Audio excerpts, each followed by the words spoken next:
Hi, my name is Al Dayer.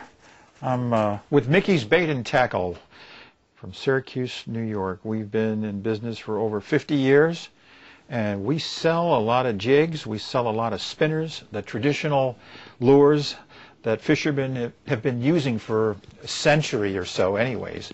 I've done some fly tying, I've done some jig tying, a lot of which utilized bucktail. But today we're going to tie a jig that takes me back to my younger days. In the 1950s and the 1960s, they called these Canadian jigs. I don't know where the name came from. It might have been a brand, but it doesn't use bucktail.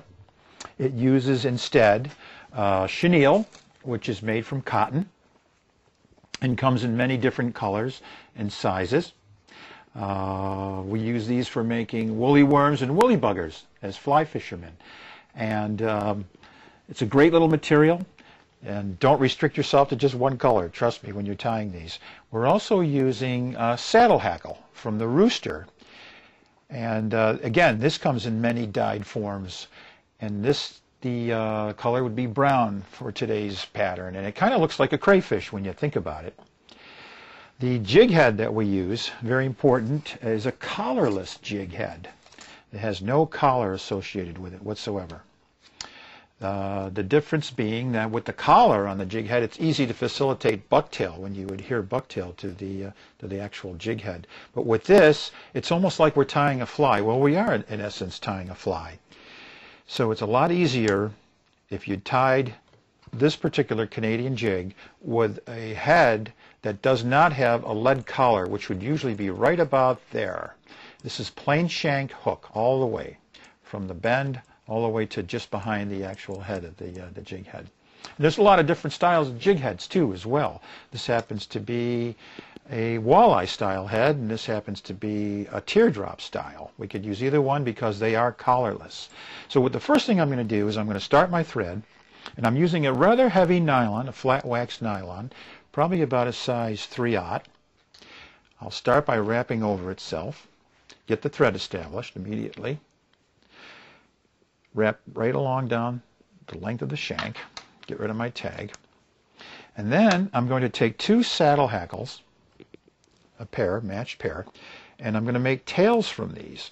And I want to position them so that they're sort of splaying apart from each other when I establish them on the hook. So you want opposing sides. In other words, the shiny sides of this feather should be facing each other so that they splay outward. That's easier said than done sometimes, but that makes kind of a difference when you use this fly while you're out fishing. So I'll get that established by wrapping the thread over the saddle.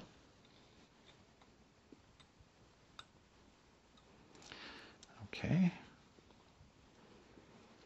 Gotta watch out for the point of that hook. And then the next material that I'm going to tie in is some flat mylar tinsel. Mylar tinsel comes in many different sizes. This happens to be a size 14. It's gold on one side and silver on the other.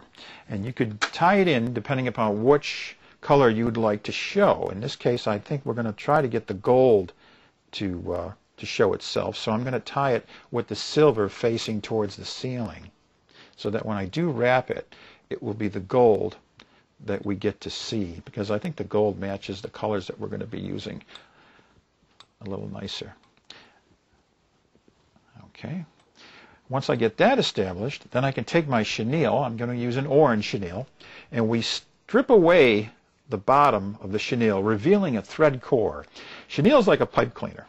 And I'm going to take that thread core and tie that in right above probably the barb of the hook. Get that established. Okay. And the reason why we do that is if we didn't do that, we'd have a bulky protrusion at the tie-in point. So by revealing the thread of the chenille, we get to tie it in without having all that excess bulk. We've got a lot of materials working here now. This is a fly or a jig, whatever you want to call it, that best suits itself for fishing for bass, walleye, trout, just about anything that swims really will hit a jig. I mean, what is a jig and what is a fly? There's really not a lot of difference when you think about it. The only difference is the addition of weight. And a lot of the flies that I see on today's market are pretty heavy, some of them, and could probably be categorized as jigs. Now, we get to actually build this pattern. And the first thing I'm going to do is I'm going to wrap the chenille, wrapping away from myself, towards the jig head, forming the chenille body. Boy, the point of that hook just wants to be an obstacle for me, doesn't it? So you got to be careful, because if you could cut your materials, or you could actually hook yourself. We tie that right up against the back side of that jig head, and we wrap it off with our brown thread. Take my scissors, get in there, and get rid of that. Okay. And then the next material that I'm going to tie is the actual saddle hackle, and I'm going to wrap that backwards in palmering fashion, as they say. And we'll spiral that through the chenille body in such a manner to create this woolly worm or caterpillar effect. It's almost as if we're creating legs, and you see how that just splays out, isn't it? A thing of beauty. And then here's the interesting thing. That tinsel that we tied in is going to be wrapped forward through those hackle barbules. And two things are happening right now. We're binding down the hackle with the tinsel, very important, obviously, otherwise it would just unravel. But it's also providing flash. So you're getting two things here. You're getting the flash of the tinsel, and the gold is showing, which is what I wanted it to. You're getting two things here. You're getting the flash, the added attraction, and we'll cut that. But most importantly, what you're getting is durability.